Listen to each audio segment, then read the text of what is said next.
नाशिक विधान परिषदेचा तिढा अखेर संपला। गोकुळ गीते यांची अखेर माघार। शिवसेनेचे नरेंद्र दराडे यांचा मार्ग सुकर। गीतेंच्या माघारीने नगरसेवक मतदारांचा हिरमोड। नाशिक विधान परिषद निवडणुकीत ज्यांच्या उमेदवारीने चुरस निर्माण केली होती त्या अपक्ष उमेदवार गोकुळ गीते यांचे बंड अखेर क्षमले। त्यामुळे मनमाड, नांदगाव, येवला, मालेगावसह नाशिक जिल्ह्यातील मतदार नगरसेवकांचा काहीसा हिरमोड झाल्याचे पाहायला मिळत आहे।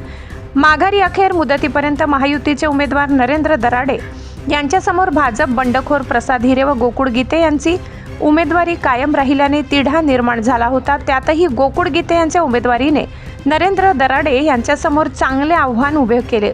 यापूर्वीच प्रसाद हिरे यांना थांबविण्यात महायुतीच्या नेत्यांना यश आले होते, मात्र गोकुळ गीते यांची उमेदवारी कायम होती। त्यांनी मतदारांच्या गाठीभेटीचा झंझावात सुरू ठेवल्याने निवडणुकीत चांगली चुरस निर्माण झाली होती।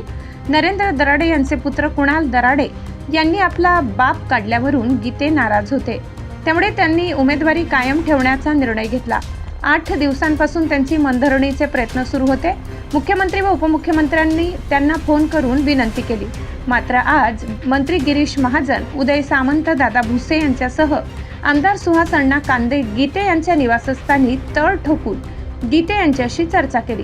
भविष्यात संधी देण्याचे आश्वासन गीतेंना देण्यात आले। यावेळी दराडे बंधूंना समोर बोलविण्यात आले। अखेर गीते यांनी नाराजी व्यक्त करीत वरिष्ठांच्या शब्दाचा मान ठेवत निवडणुकीत थांबण्याचे जाहीर केले।